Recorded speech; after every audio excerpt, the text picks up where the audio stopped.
Gurur Brahma, Gurur Vishnu, Gurur Devo Maheshwaraha, Guru Sakshat Param Brahma, Tasmai Shri Gurave Namaha, Tasmai Shri Gurave Namaha, Tasmai Shri Gurave Namaha.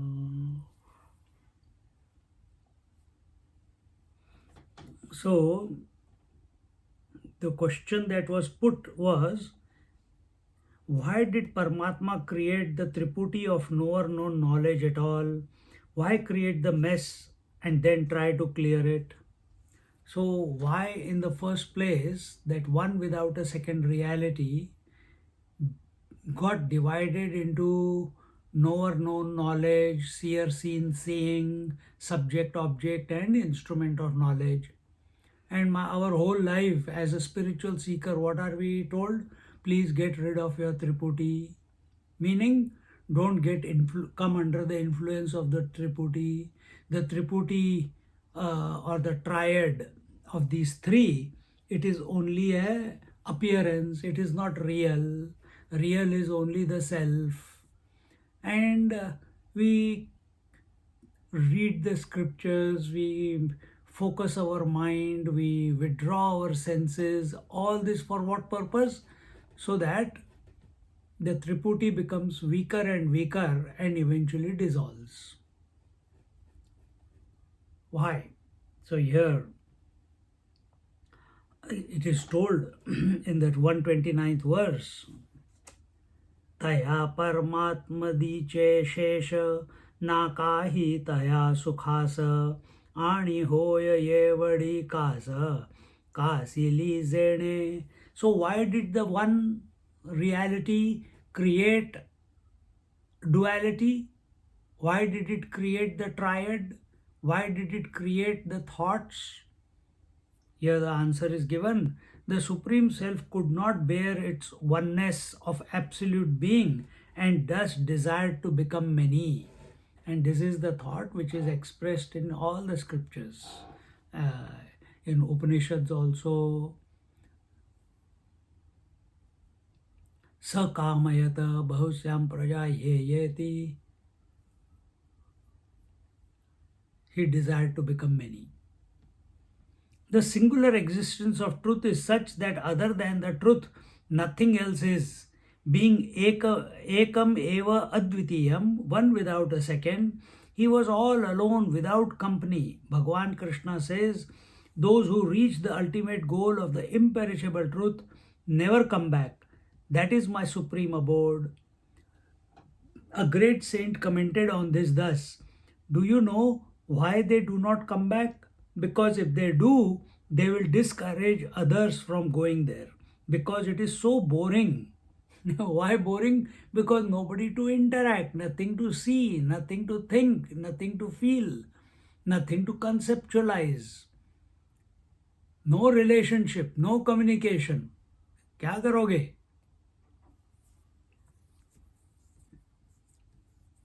Bored of this solitary existence, the Paramatma thought, let me be many. This was his sankalpa. So Paramatma's sankalpa is to give up his oneness and become many. And what is our sankalpa?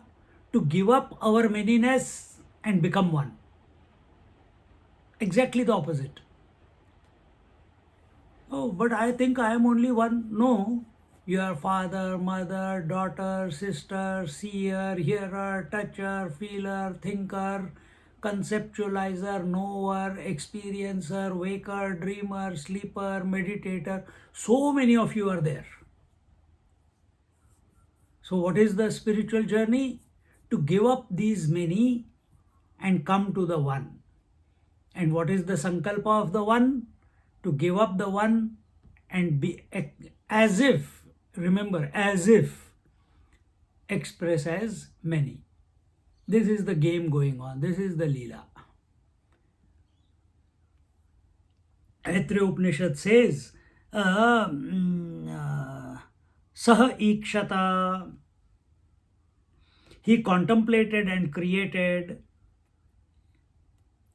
So the moment he contemplated, immediately the Shakti rises, the potentiality rises, and that potentiality then becomes Trigunatmika. See? And that Trigunatmika Shakti alone, which is inseparable from the Ishvara. What is Trigunatmika? Sattva, Rajas, Tamas. What is Sattva in this Triputi? The Aham is the Sattva, because he is the conscious person, he is the knower. What is the Rajas? Rajas is the instrument of knowledge. Subject is the Sattva, instrument of knowledge is the Rajas. And all the changing objects, they are the Tamas. So, Trigunatmika. The Taittiriya Upanishad says, Sahakamayataha, he desired. The Panchadashi describes two types of creation, the Ishvara Srishti and Jiva Srishti. The former is born out of plenitude and the latter out of need. The former is born out of joy and freedom, the latter out of need of bondage. So Ishvara Srishti is complete. Everything is happening, yet nothing is happening. And if Ishvara is making the creation, expressing the creation through his potentiality out of bliss and joy, no purpose, only bliss and joy. Let me be many.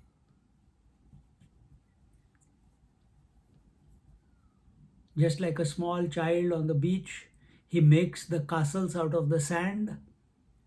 And when parents say, let's go home, time to go home, with great joy, he tramples on that castle and destroys it completely before going. No attachment. He made it out of joy, and out of joy he destroyed. Same way the Bhagavan is also, the whole creation is going on. But in Jiva Srishti, there is purpose, there is need, there is desire, there is attachment, and therefore it becomes a problem. When you recognize that this Jiva Srishti is nothing but an expression of the Ishvara Srishti, then you will also be happy. You will clutch out of the Jiva hood. And in this way, the Paramatma associated with Ichha Shakti is called Shiva. This power of Shakti is not a bondage for the Paramatma. The Paramatma associated with Ichha Shakti. Ichha means desire. Shakti means power. The power to desire.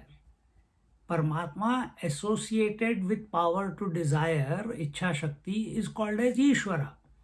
And Ishvara is not in bondage because of his Shakti. You also have Ichha Shakti. You desire, let me have a coffee. You will desire, let me listen to the satsang. You will desire, after the satsang, I'll have my breakfast. If you don't get breakfast, you will get disturbed. Paramatma will not, Ishvara will not get disturbed. Because he gives zero value to everything outside. He is not a slave of his Shakti. He is the master of his Shakti. We are a slave of our mind. Shakti at individual level is called as mind, potentiality, power, willpower. We are a slave of our mind. So slowly build up the stamina to be undisturbed by the vagaries of the mind. The Paramatma associated with Ichha Shakti is called Shiva. Shiva, the auspicious one. This power of or Shakti is not a bondage for the Paramatma. Our mind is a source of bondage for us, me, the consciousness. The mind with all the thoughts, emotions, triputi is coming, it becomes a source of bondage. For Paramatma, it is not a source of bondage. So think correctly and separate yourself from the mind, from the triputi.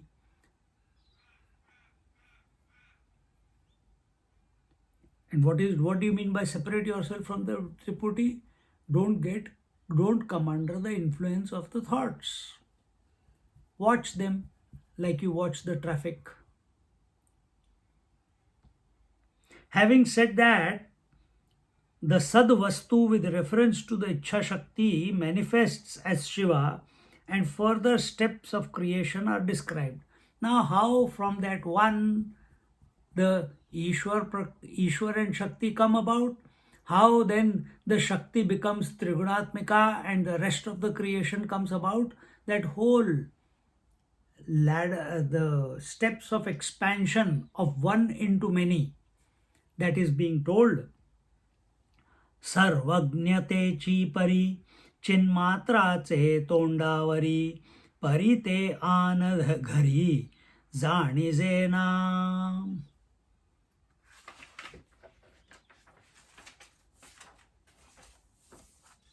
He says,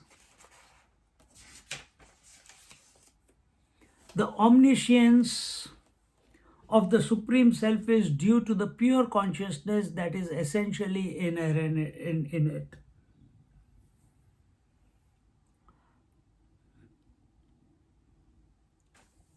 In the pure consciousness or Shuddha Chaitanya, one of the inherent potentialities called Jnana Shakti is invoked.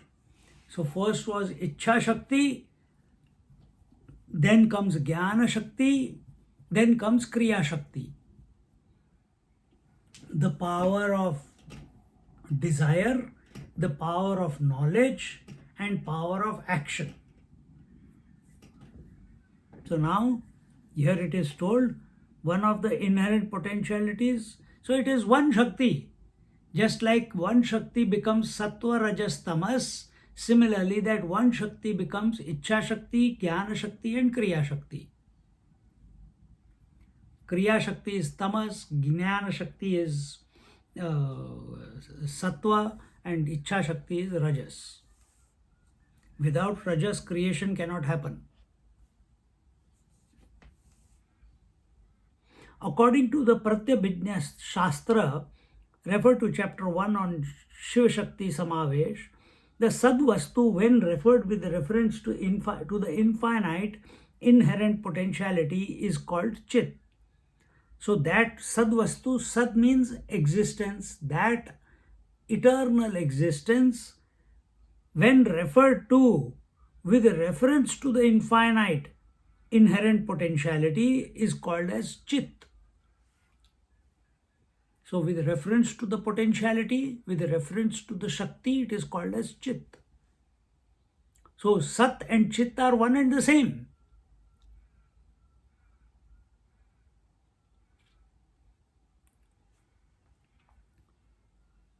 Sat has got no reference. It is always.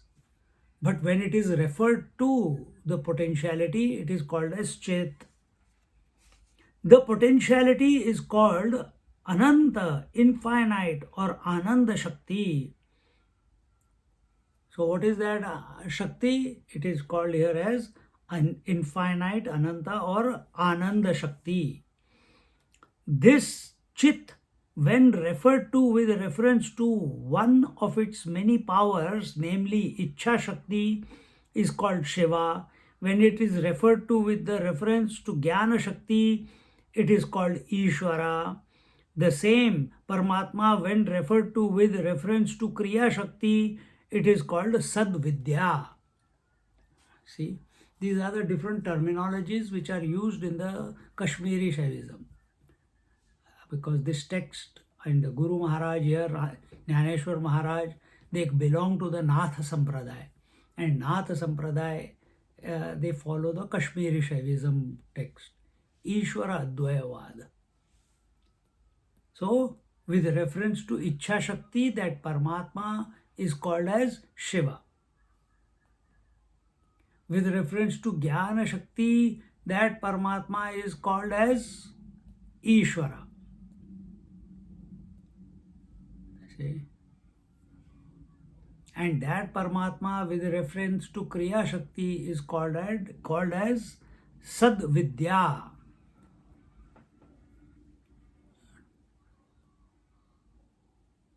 See?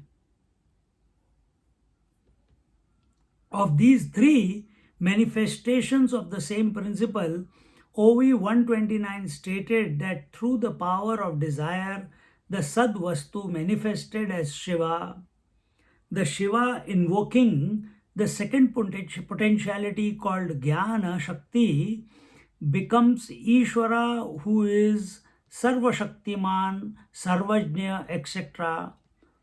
The Jnana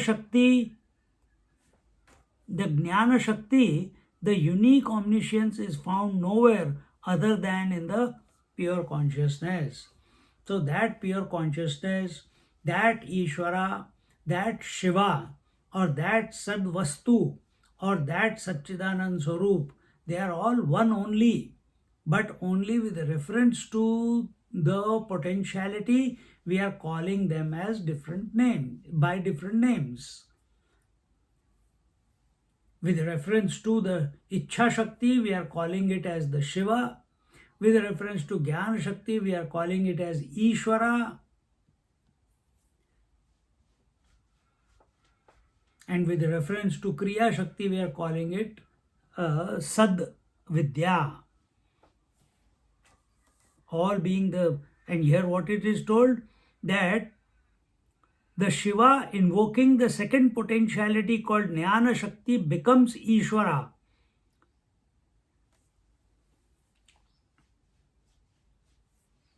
who is Sarva Shaktiman Sarvajna. Sarva Shaktiman, all powerful. Sarvajna, all knowing. Then is Shiva not all powerful and all knowing?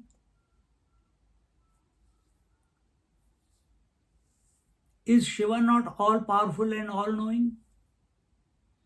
Why these words were not used for Shiva, only for Ishvara? In other words, when we are using the word Shiva,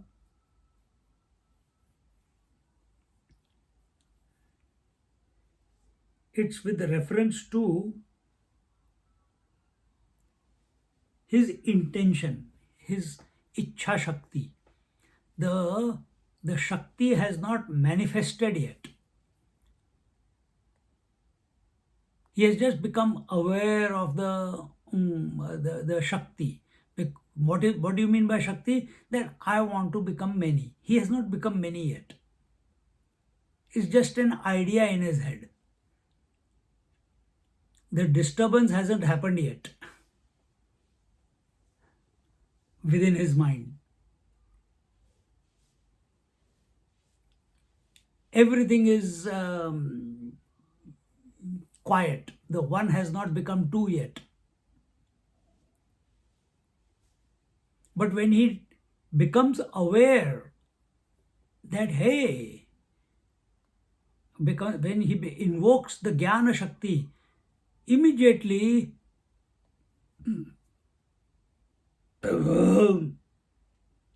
he becomes conscious of it, of his all powerfulness. He becomes aware of his all knowledge. When you are asleep, when you are asleep, you are totally one without a second. When you wake up, the first moment when you wake up and become aware, you have become aware of your Ichha Shakti. But the world hasn't entered into your mind. At that moment, you are a man, woman, you are sleeping or awake, you are how old you are, how many diseases you have or healthy you are. Nothing is there in your mind. You just become aware that you are not asleep anymore.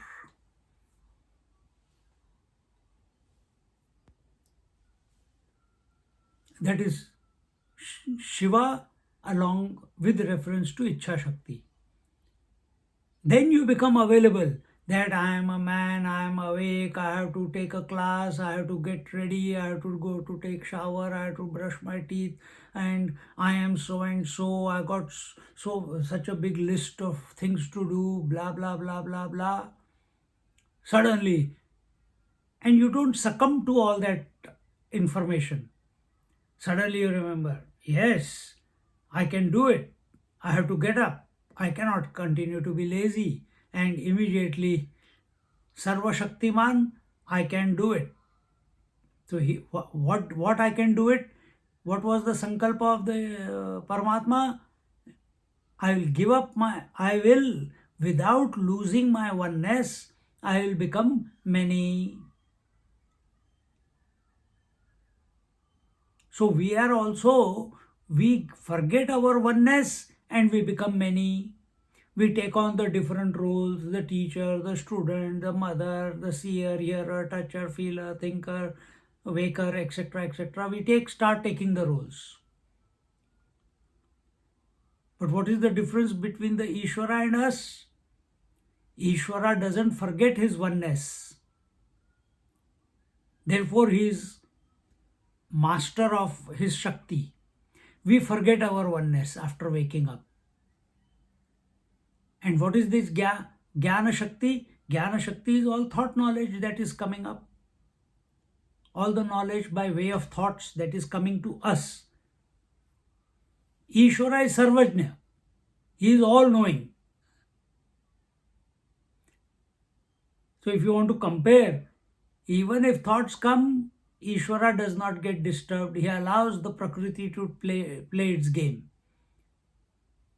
But in our case, we succumb to the thoughts, we succumb to the game, we become attached to the game, we become attached to the otherness, we become attached to the variety, multiplicity, duality that the Shakti is expressing as, by giving value and importance to it, and thus we lose the plot. Whereas the Ishvara, he doesn't lose the plot.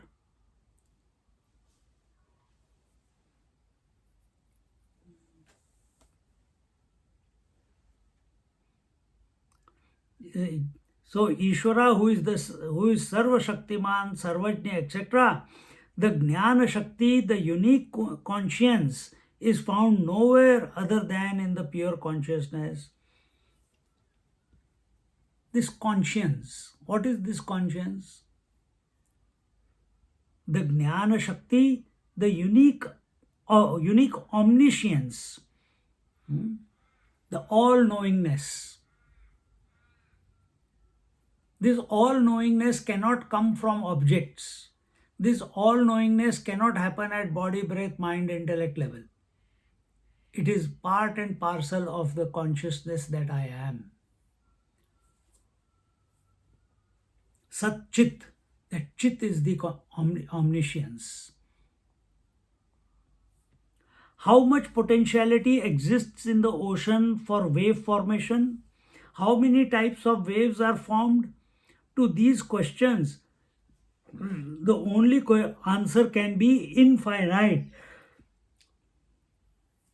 In the same way, The sad vastus potentialities are infinite, and they are all inherent in it. So how many waves can be there? Infinite number of waves. From where will all the waves appear from? From the ocean. So ocean is the source of all past, present and future waves. Similarly, this consciousness is the source of all past, present and future potentialities.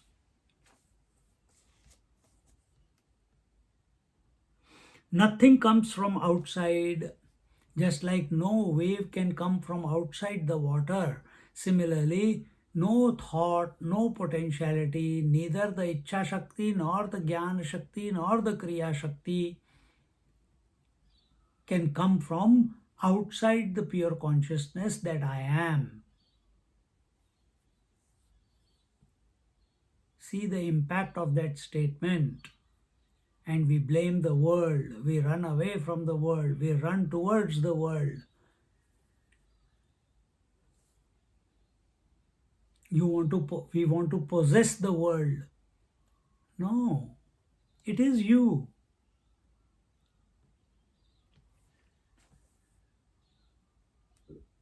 The Moola Adhisthana, the primary substratum, itself takes on the garb of original Ishwaratva by the invocation of the Jnana Shakti, which cannot exist apart from the pure existence or Sadvastu. When the Jnana Shakti is manifested, the waking and the dream planes of consciousness arise, and when the Jnana Shakti is absorbed, the deep sleep plane of consciousness comes. Thus has creation started. So, where is the creation? Creation is on account of the expression of the Shakti. But the Shakti is inseparable from its source. And what is the source? The pure consciousness. Without pure consciousness, Ichha Shakti cannot express. Without pure consciousness, Jnana Shakti cannot express.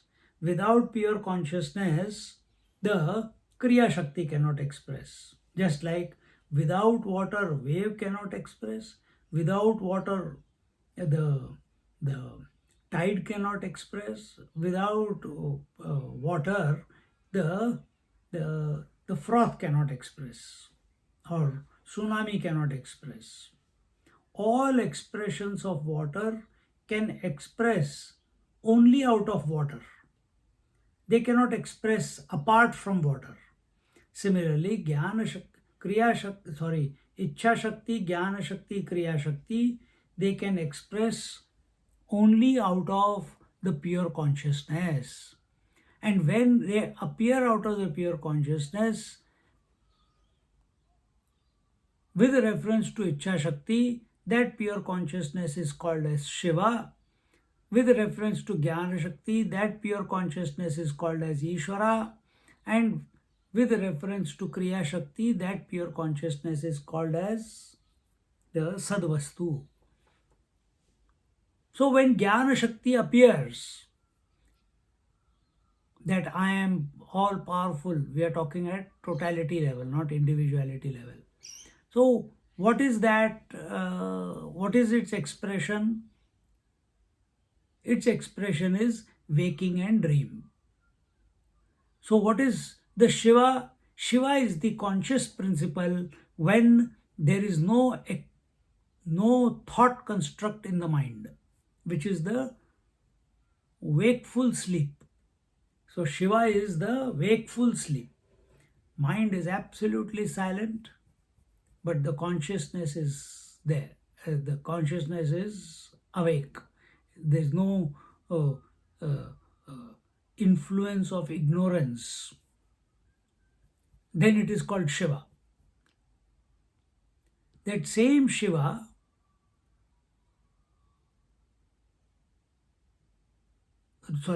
that same mind which had no thoughts or constructs in it, now because of its nature, it becomes activated. when it gets activated, thoughts start appearing in the mind. Now, with a reference to the uh, thoughts, that Shiva is now called by a different name. If the thoughts are too rapid and quick and cover vast time and space and objects, then he is called as uh, the then he is called as the Ishvara, but he is not disturbed by the the coming and going of the thoughts in the dream state, or coming and going of the thoughts in the waking state. So, Jnana Shakti is expressing as the waking and the dream, and the Ichha Shakti is expressing in the deep sleep state, if we want to say it at the totality level.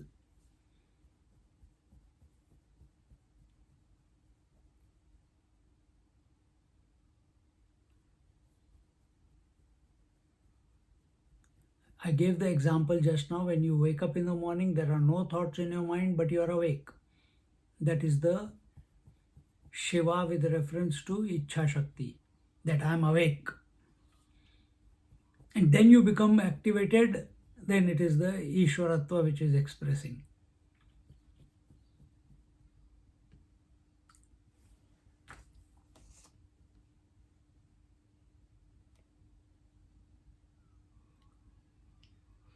And when the Jnana Shakti is absorbed, the deep sleep plane of consciousness comes.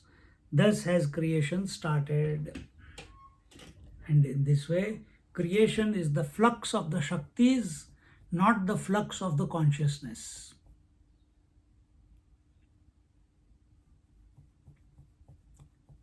And Shakti is only on the surface of the consciousness. The potential is pervaded all throughout the consciousness, but it appears, expresses only on the surface.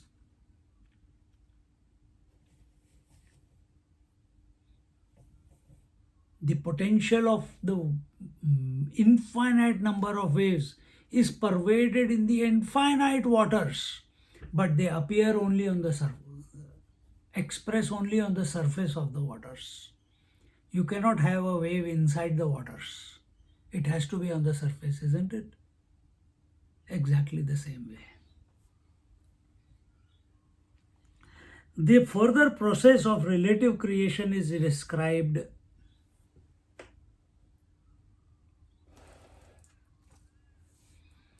एवं ज्ञान अज्ञान मिठी ते ही फांकत से दिठी दृश्यपणे ये भेटी Apulia. The knowledge and the ignorance both are thoughts, are illumined by this pure consciousness. Thus, when the self takes the position of a seer and sees the object, he becomes to embrace himself. Understand this about your functioning of the mind. The knowledge and ignorance both are thoughts. First thing, knowledge, waking and dream. And what is ignorance? Deep sleep state is the ignorance state. Both, as much as waking is a thought, dream is a thought, so also deep sleep is a thought. As much as knowledge is a thought, that much ignorance also is a thought. As much as presence is a thought, that much absence also is a thought. It's only a thought. Just like shadow is a thought. Your shadow is a thought in your mind. But you try to catch the shadow. You can catch the pen, you can catch your body, you can feel your body, you can taste your body, you can see, smell your body. Try to do this with the shadow. it will elude. But it seems to be there, but actually it is not there. That is what is deep sleep state. That is what is absence. In this way, whenever there is transaction of knowledge and ignorance, that is, whenever knowledge and ignorance embrace each other and function together, the drashta is born. Drashta, the seer. Whenever the transaction of knowledge and ignorance, transaction of knowledge through thoughts, and ignorance. Ignorance alone expresses as the transaction of knowledge. So here it is told, when they embrace each other, then drashta is born. Drashta means the seer. Seer is always with reference to seen, and the instrument of knowledge, seeing. See? These three are like the tripod stand. One cannot be without the other.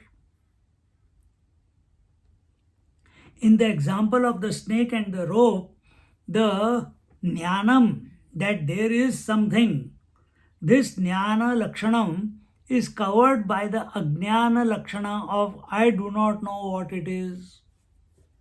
So there is something, but I do not know what it is. I can remember your name, but what is your name I can't remember. I know your name is just on my tip of my tongue.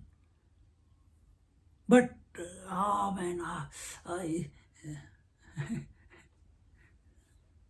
this is how it is. So there is something, but what it is.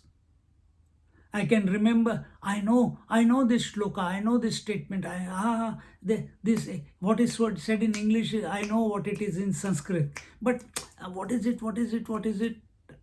I can't remember. I can't remember.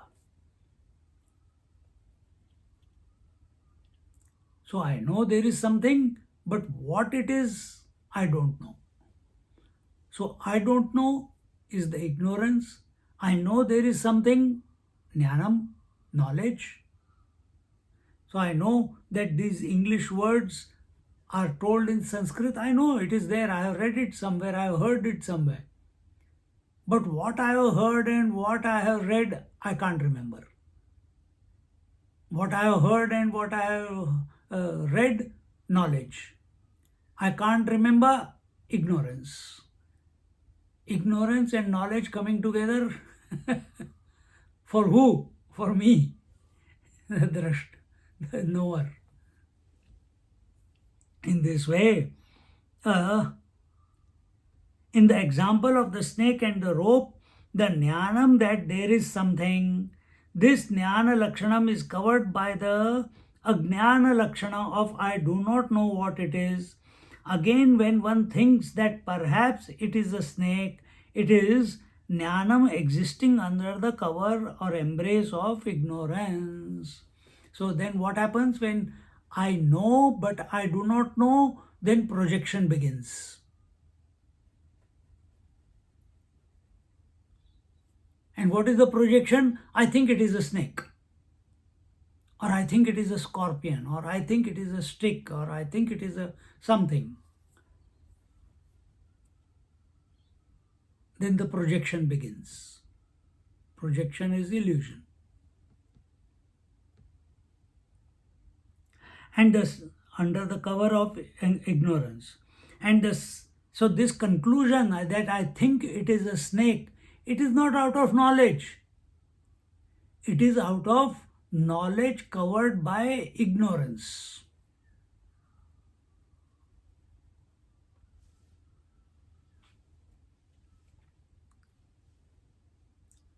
Ignorance here you can say it as doubt, suspicion, unclarity.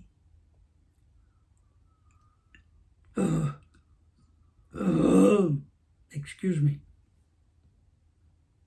And the same existence which is appearing to be other than I starts coming towards me as object of knowledge. So, and the same existence, that knowledge which was not because see, one pure consciousness alone is appearing as subject, object, and instrument of knowledge. You understand this part? Pure consciousness alone, wanting, desiring to be many, it expresses as subject, object, and instrument of knowledge. So, subject is also pure consciousness, object is also pure consciousness, and instrument of knowledge also is pure consciousness. But when the knowledge, in our case now, that is the truth, pure consciousness expressing as the three, but are we experiencing it as the pure consciousness? Do you accept yourself as the pure consciousness? Do you accept the world as the pure consciousnness? Do you accept this body as the pure consciousness? No. Why?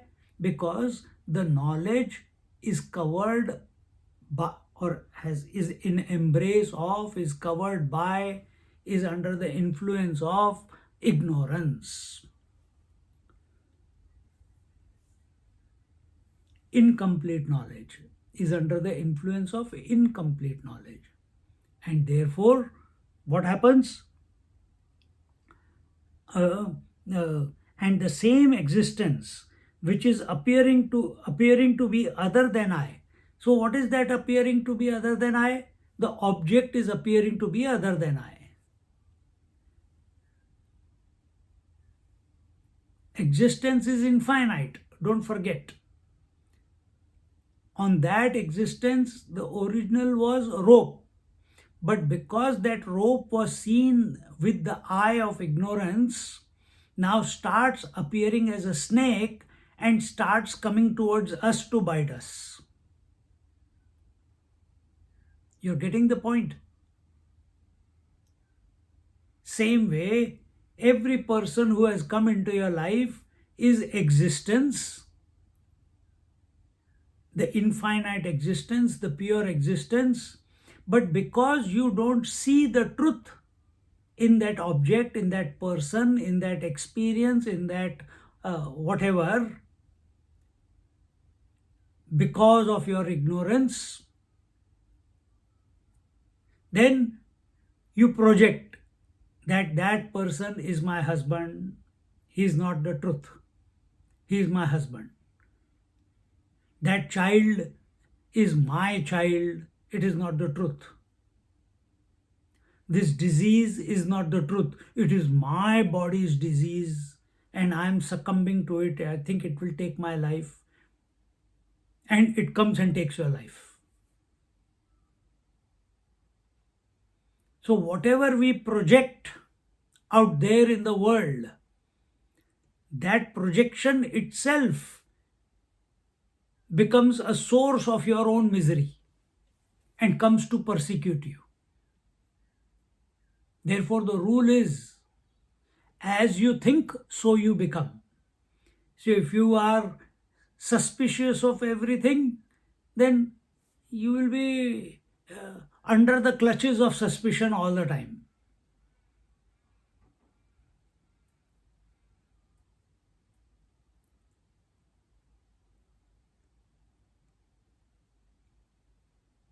If you feel that everyone is out there to manipulate you, then that is your projection.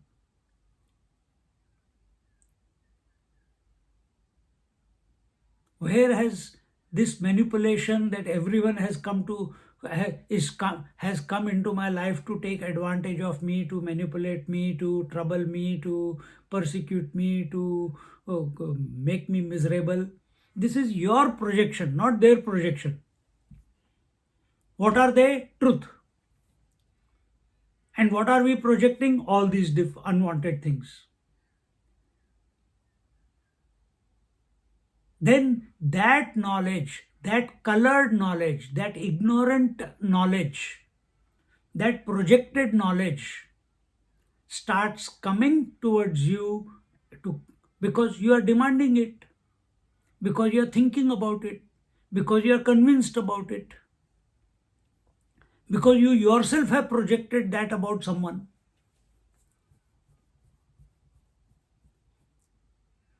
You only put the Jaymala around the neck of a person and said, he is my husband, and then suffer for the rest of the life.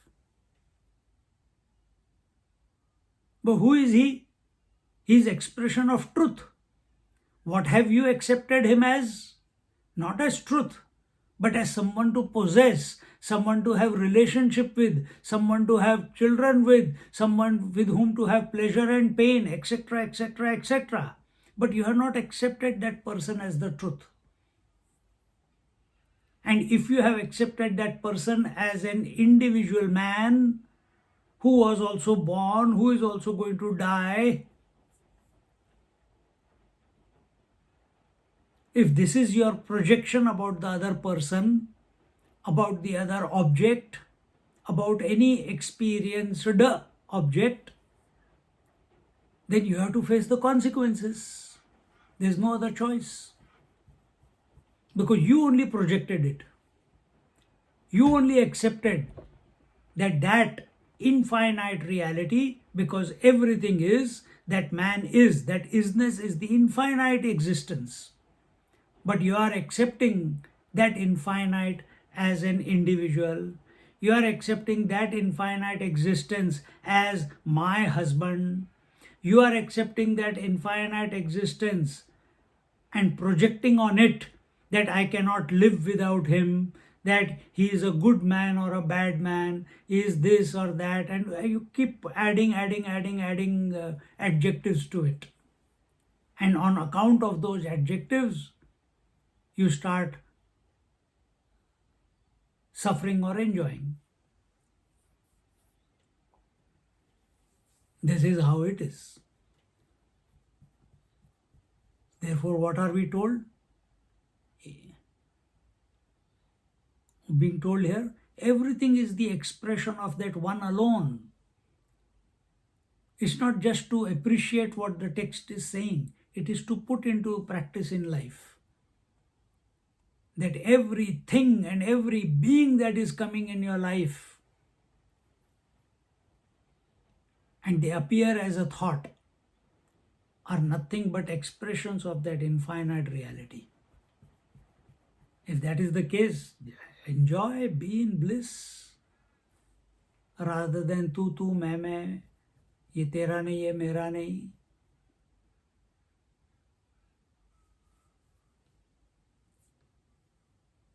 How beautiful. It's so freeing, this thought.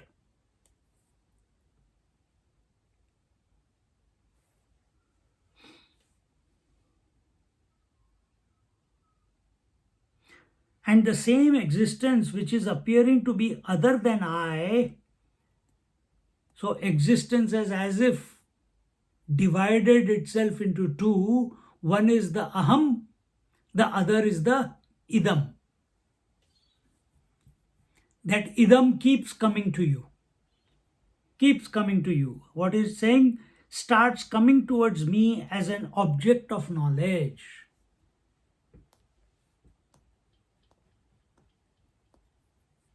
It keeps coming as an object of knowledge. In the pure consciousness, there are no thoughts, but it is abode, the womb of knowledge and ignorance, which is nothing but thoughts. In pure consciousness, there are no thoughts. In absolute waters, there are no waves. From water's point of view, there are no waves. From gold point of view, there are no ornaments. From mud point of view, there are no pots. From pure consciousness point of view, there are no thoughts. But it is abode. Yeah? It is the abode, the womb of knowledge and ignorance, which is nothing but thoughts. But it is the womb of all. In the waters there are no waves, but it is the womb of all the waves, which are what? Which are only a phenomena, which appear but actually are not there. Apply that to pure consciousness. Pure consciousness is without thoughts, but it is the abode of all the thoughts. And what are the thoughts categorized as? Thoughts of knowledge and thoughts of ignorance. And both the thoughts of knowledge and thoughts of ignorance, can they appear without the pure consciousness? No. But are they there in the pure consciousness? No. So what is the status of the thoughts of knowledge and ignorance? They appear but actually are not there.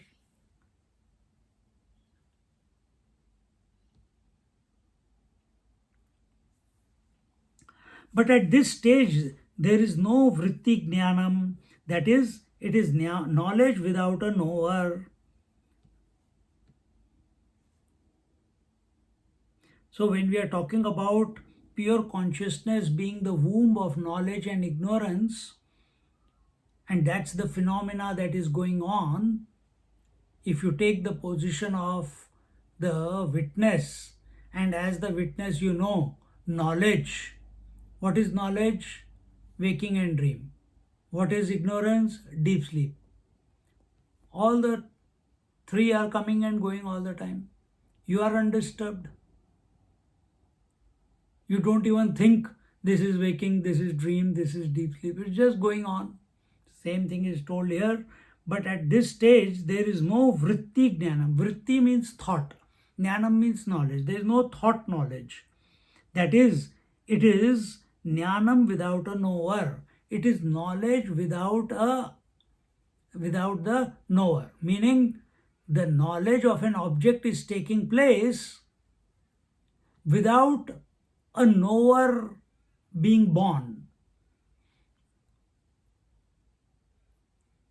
So if I tell you, do you know last so many years, every day, the waking, dream, deep sleep came about, came and went away, came about and went away, came about and went away. You know there is a waker and the waking world, the subject and the object. You know in dream there is the subject and object, the dreamer and the dream world. They came and they went, they came and they went, they came and they went. This is your knowledge.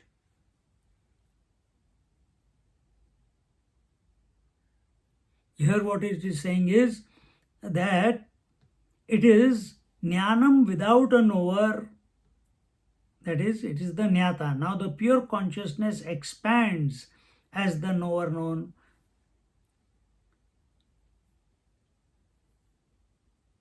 So initially when you wake up in the morning, the seer seen, the hearer heard, the knower known, the experiencer experienced.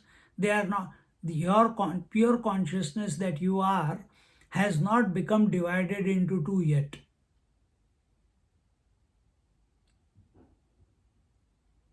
Just like right now you are listening to me, if you are seeing me on the screen, that is fine. But there are so many objects around you. You know they are there. But you have not become a seer of that particular cushion, or you have not become a knower of that sofa, or you know the husband is there, but you are focused on the talk here, but you have not become a wife.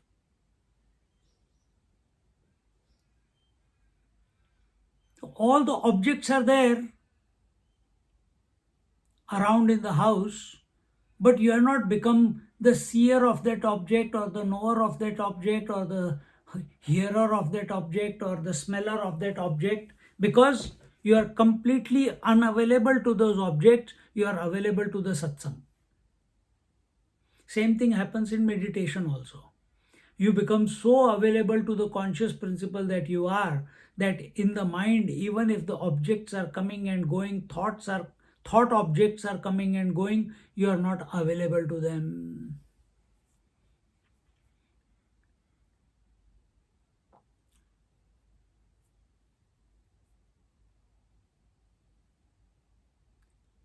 You want to put this in another way, that when you wake up, the potentiality of all the seer, seen, hearer, heard, knower, known, experiencer, experience that are going to take place during the day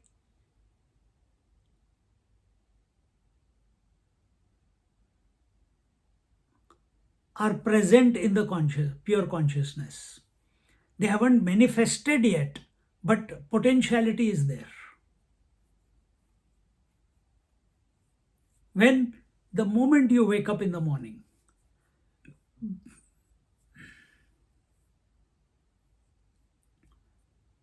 see, so in the pure consciousness, the potentiality to be the infinite number of subject object is there. In the infinite waters, the there is an infinite potential to be infinite number of waves.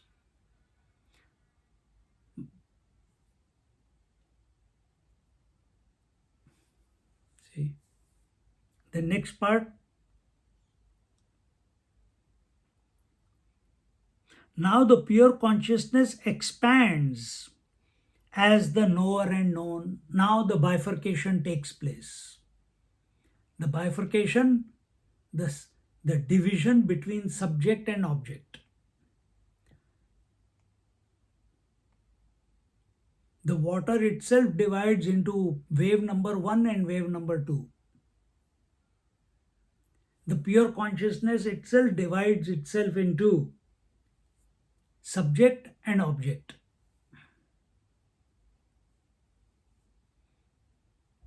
But what is our take? I am the subject, object is separate from me. What is the scripture saying? That subject and object both are expressions of the same pure consciousness.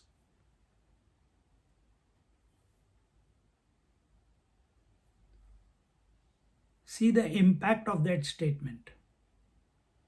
That nothing in this creation is outside of you. This text is not to play with your mind, but to impress on your mind that you are the infinite one. It is helping you to recognize that you are the pure consciousness. You are not the subject with a reference to the object. You are both, and yet independent of the both. Water is all the waves, yet independent of all the waves.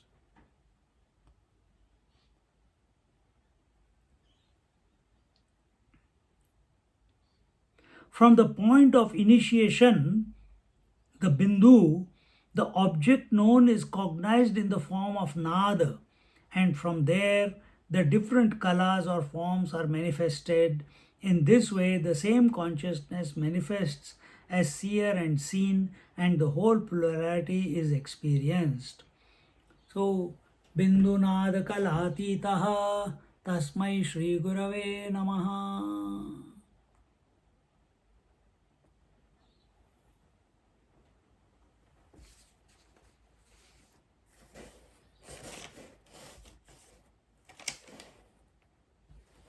I have a text. Just checking.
Chaitanya Shashwata Shanto Vyomatito Niranjanaha Bindunad Kalatitaha Tasmai Shri Gurave Namaha.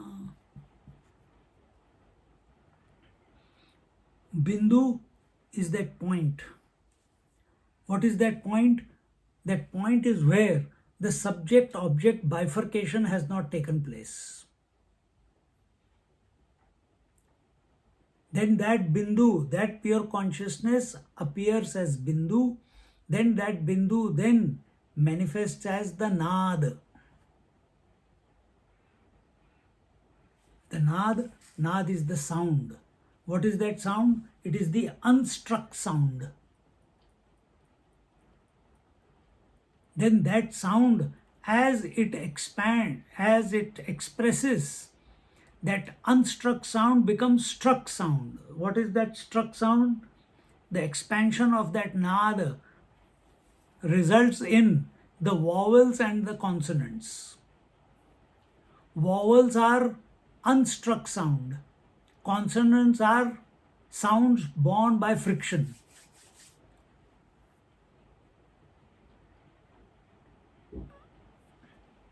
Then Bindu Nad Kala. Kala means the various forms then come about. But what was the source of all the forms? The sound. What was the source of the sound? The unstruck sound. What was the source of the unstruck sound? The Bindu, the unmanifest. Where all the potential was there, but it was unmanifest yet. And what is the source of the Bindu? The pure consciousness. And where is that pure consciousness? That I am. देखो,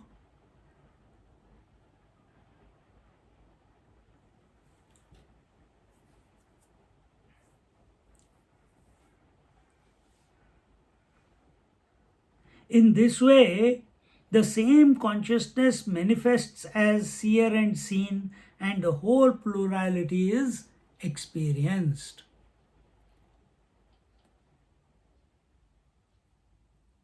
So pure consciousness alone expresses as the seer and seen, knower and known, etc., etc., and is the play of the consciousness by the consciousness in the consciousness. The play of the waters by the waters, in the waters, for the waters is called as wave. Wave Leela. Pure consciousness playing with itself, in itself, for itself, by itself is known as Ishwara Leela. Recognize this. And what is Jiva doing? Instead of seeing it as the Ishwara Leela, he is seeing the subject that I am is separate from the object that there is. And thus the misery. Start having a unified vision.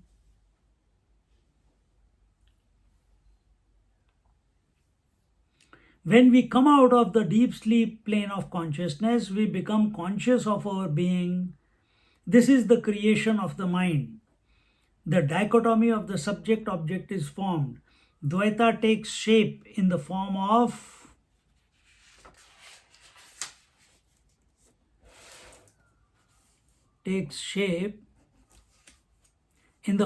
the individuality, the seer, the experiencer that I am, and the object seen. So I start seeing myself as separate to the object.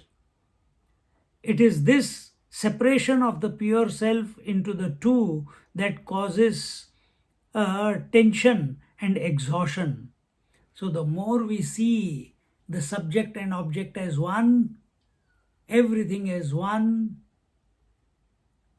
to that extent, there will be no exhaustion, there will be no tension, there will be no misery. Because there will be no judgment, there will be no leaking of energy, me versus you.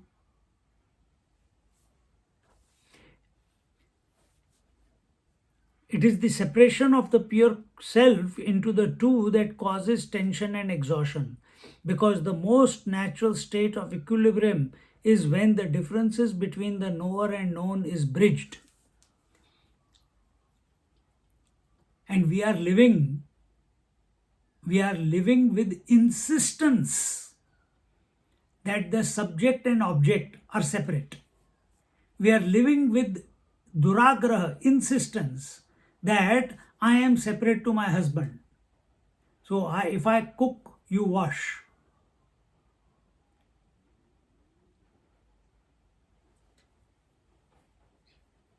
Comparison, competition. Why? The presupposition under the spell of ignorance is all objects are separate from me, are different from me. Not that all objects and me are one. That is not there. That all are separate from me.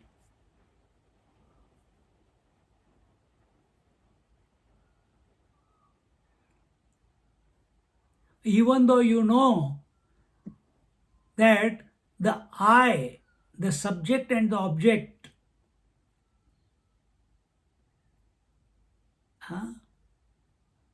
the seer is the I thought in the mind, seen is the thought in the mind, object of knowledge, instrument of knowledge, the eyes is also a thought in the mind.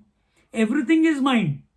And yet, so mind alone is expressing as seer, seen, seeing, hearer, heard, hearing, knower, known, knowing.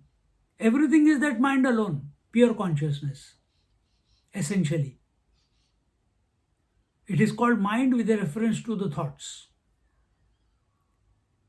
Just like pure consciousness is called Ishvara with a reference to Ichha Shakti. Similarly, pure consciousness that I am is called as mind with a reference to thoughts.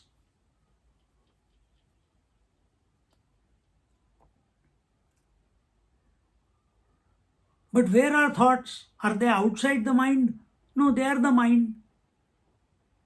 Then the subject is also pure consciousness, object is also pure consciousness, the instrument of knowledge is also pure consciousness.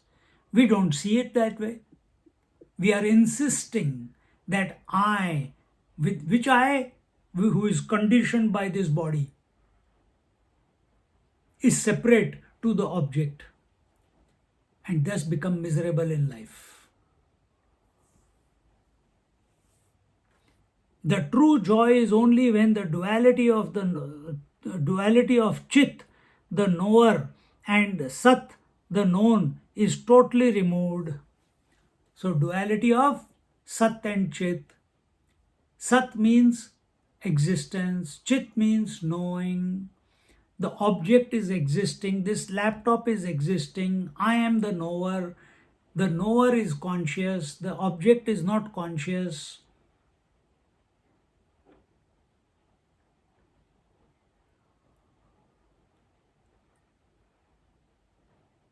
But what is the status of the object?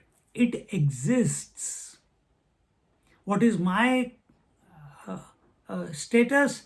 I exist. But here is a subjective journey. And what is that?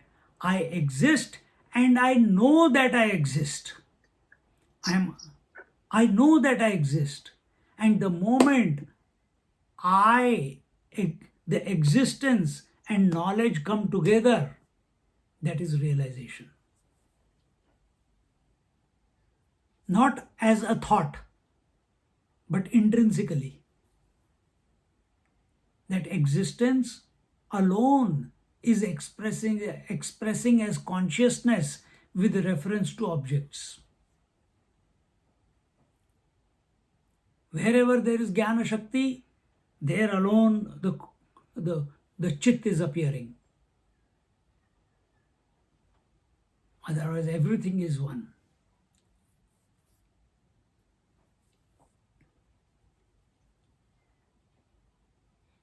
So water is infinite, and wherever there is appearance of the waves, with reference to the waves, the ocean appears. And what is the nature of ocean? All powerful, all knowing. Why? All waves are in me, I am in all the waves. I am not affected by the waves. I am the master of all potentiality. That is Chit.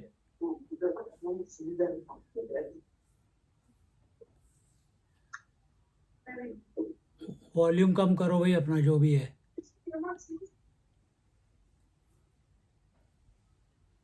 On करके बैठ जाते हैं. हाँ. Only then does Ananda manifest, when the difference between Sat and Chit is removed. So take example, very gross example. This is a coffee. Coffee is an object. Coffee exists. I know this is the coffee. Until I know this is a coffee, as separate from me, I'm seeing it, I'm smelling it, I'm feeling it, it's hot. Till then, Ananda is not there. Now, you take that coffee. I was separate to the coffee. Now I take the coffee and make it one with myself. How? By drinking it. And the moment I drink, Brahmanandam Paramasukhadam Kevalam Jnanamurtim. Now what has happened? The knower, I, the known, the coffee have become one. The difference has vanished. And moment differences vanish between the Sat and the Chit, the knower and the known, bliss expresses. Aha, so satisfying. This is just simple example. Huh? Expand this example to include the whole world. I know this world. Let the understand that the whole world is not other than you, that it is only appearing as a thought in your mind. Go back to the source of the thought and see that the pure consciousness itself is appearing as the knower and the known. Dissolve the knower and the known into each other by not accepting that they are separate from each other. How? By going to the source of the thought. That's where the bliss is. That's the bliss is always, but you were unable to recognize it. See? The true joy is only when the duality of Chit, the knower, and the Sat, the known, is totally removed. Only then does Ananda manifest. It is the same truth that expresses as the seen objects and the seer relative subject. In this way, the self sees itself. So, is the same truth that expresses as the seen objects and the seer relative subjects. So relative subjects means what? Relative subject? Seer, hearer, toucher, feeler, taster, waker, dreamer. So these ER ending, these are the relative subjects with reference to objects. They are not many, they are one. I has not become many because I am the seer, I am the hearer, I am the toucher, I am the feeler, I am the thinker, I am the conceptualizer, I am the knower, I am the experiencer. I has not become many. I continues to be the same.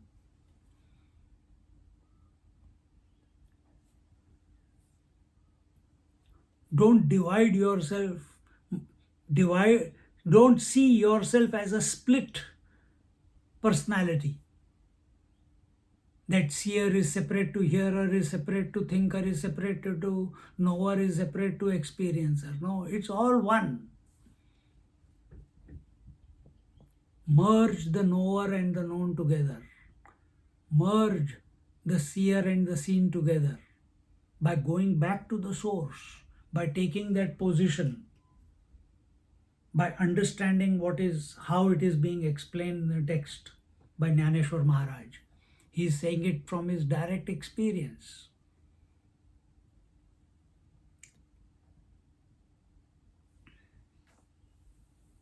How the Supreme Self sees itself as the objective world and fulfills itself as the seer, and how all this transaction is contained within the pure self is now explained.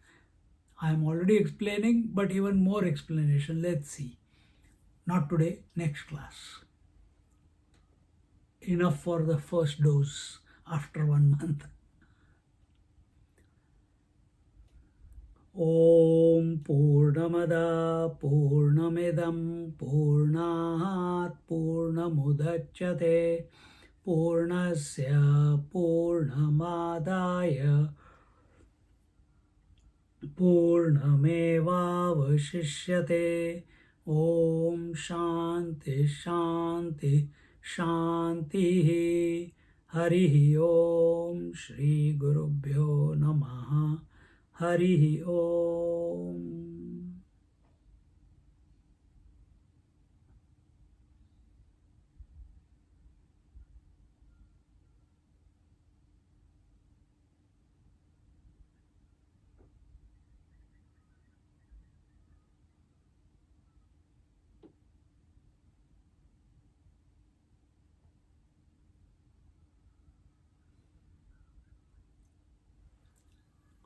Hari Om.